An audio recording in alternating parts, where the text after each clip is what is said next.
Hello everyone. Today we will discuss language of chemistry. To know what is the language of chemistry, first we have to know what is symbol. We all have official name and also a pet name, right? In official name, the name is quite bigger than our pet name. Here, symbol is like our pet name, like hydrogen. It is its English name. And what will be its symbol? Its symbol is represented by the first capital letter of its name, that is H. H becomes its symbol. Similarly, for the next element, this is helium. Helium is represented by H and E. Because we represent the hydrogen by the first element, then to represent the second element, which is also starts with hydrogen, which is also starts with H. So we take the second letter, and the second letter obviously will be the small letter. Helium and hydrogen is represented by this symbol, and other elements also represented by the similar way. But always the English name does not taken as to make the symbol, because here is some examples like Na, that is sodium, which is starts from S, O-D-I-E-M, U-M, sodium S, but its symbol is Na. Why? Because it is its Latin name. Whereas Latin name is natrium, and this Na is represents the sodium. This is the symbol of sodium due to its Latin name. Similarly, Au, that is gold, but we don't take Go or G to represent this. Ag, that is silver, and copper, that is Cu. Copper must be Co or C, but we already represent C for carbon and Co for cobalt. So we have to take the Latin name of copper, that is Cu. By this way we have make these symbols, and these symbols help us to identify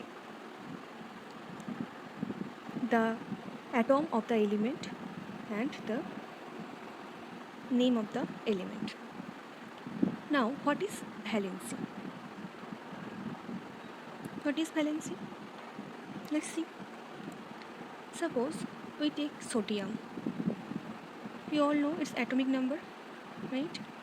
That is 11, and it's looking like 2, then 8,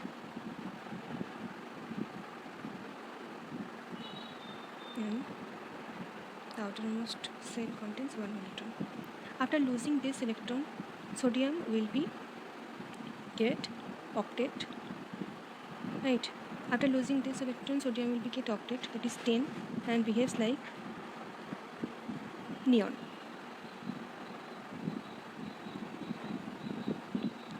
So sodium wants to lose 1 electron and behaves like a cation, and from this we can say sodium is a metal and it forms cation. Okay. Similarly, magnesium, which atomic number is 12, it has its outermost orbital 2 electrons, and magnesium soul loses 2 electrons and gives us Mg2 plus cation.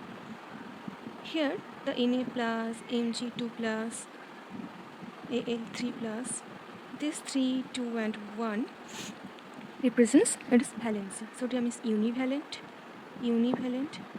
magnesium is bivalent or divalent, and aluminium is trivalent.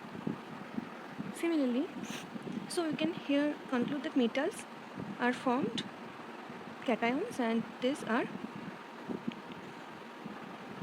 electron donor.